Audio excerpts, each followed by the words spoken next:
നമസ്കാരം. ഗോകുലം ഗോപാലൻ ഒരുപാട് കാലമായി കേന്ദ്ര ഏജൻസികളായ ഇഡിയുടെയും ആദായ നികുതി വകുപ്പിന്റെയും റഡാറിലായിരുന്നു.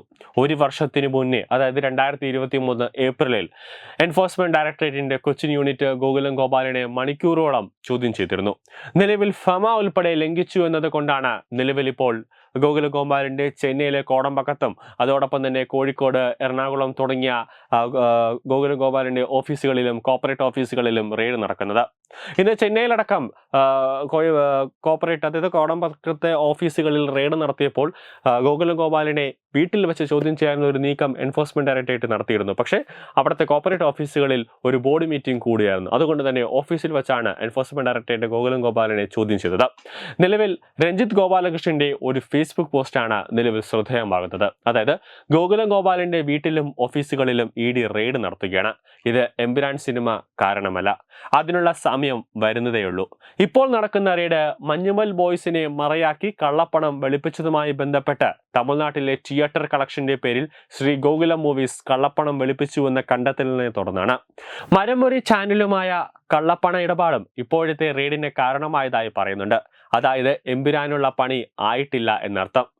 എന്നിരിക്കലും എമ്പുരാൻ വെച്ച് ഇങ്ങോട്ട് വെച്ച ചെക്കിനുള്ള മറുപടി തന്നെയാണ് ഇതിനെ കണക്കാക്കാം. ഇന്ത്യയുടെ ഉള്ളിൽ നേടിയ കളക്ഷനേക്കാളും 60% കൂടുതലാണ് ഇന്ത്യക്ക് പുറത്ത് നേടിയതായി ഇപ്പോൾ എമ്പുരാൻ ടീം അവകാശപ്പെട്ടുകൊണ്ടിരിക്കുന്നത്. എമ്പുരാൻ റിലീസായി 7 ദിവസം പിന്നിടുമ്പോൾ അതിന്റെ കളക്ഷനെ കുറിച്ച് സാക്നിക്കിൽ വന്ന കണക്കുകൾ വെറും 7 ദിവസം കൊണ്ട് എമ്പുരാൻ മൊത്തം നേടിയത് അവർ അവകാശപ്പെടുന്നത് 132 കോടിയാണ്. ഒന്നാം തരം കള്ളപ്പണ ഇടപാട് ഇതിൽ നടന്നിട്ടുണ്ടാകണം.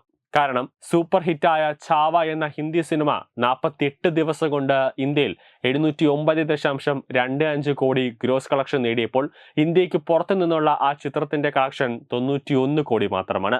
റിലീസായി 4 ദിവസം പിന്നിട്ടപ്പോൾ സൽമാൻ ഖാന്റെ സിക്കന്ദർ ഇന്ത്യയിൽ നിന്നും 100.25 കോടി ഗ്രോസ് കളക്ഷൻ നേടിയപ്പോൾ വിദേശത്ത് നിന്നും നേടിയത് 40 കോടിയാണ്.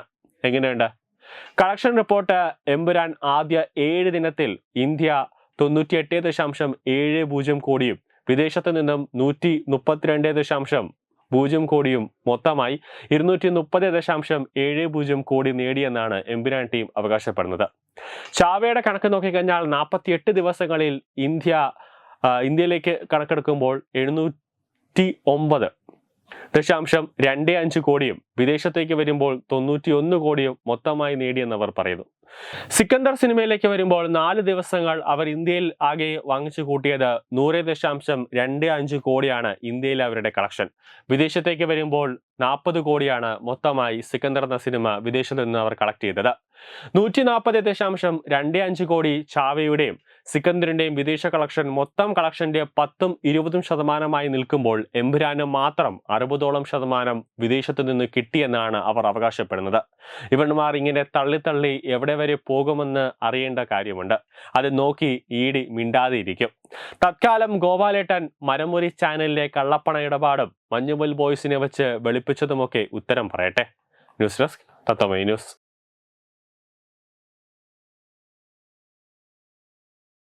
Branding partner Edubix online executive education, focus physiotherapy centre Pattom, Unnath engineering Gujarat, തീർത്ഥയാത്ര.com, iron build Gujarat, PRS hospital Killippalam Thiruvananthapuram.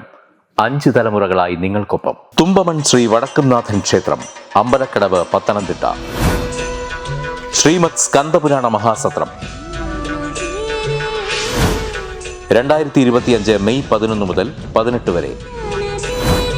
Brahmashri Mumbai Chandrasekhara ശർമ്മയുടെ മുഖ്യ കാർമ്മികത്വത്തിൽ മഹാഗണപതി ഹോമം, സ്കന്ദപുരാണ പാരായണം, മഹത് പ്രഭാഷണങ്ങൾ, പൂജഹോമാദികൾ, കലാസാംസ്കാരിക പരിപാടികൾ. സത്രയജ്ഞ കർമ്മങ്ങളിലേക്ക് എല്ലാ ഭക്തജനങ്ങളുടെയും സാന്നിധ്യവും സഹകരണവും സാദരം അഭ്യർത്ഥിക്കുന്നു.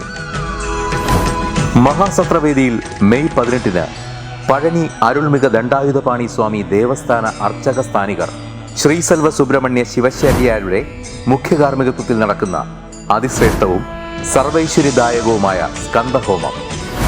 സ്കന്ദമഹാപുരാണ സത്രത്തിന്റെ ആദിമധ്യാന്തമുള്ള സമ്പൂർണ്ണ തത്സമയ കാഴ്ച തത്വമയി നെറ്റ്വർക്കിൽ.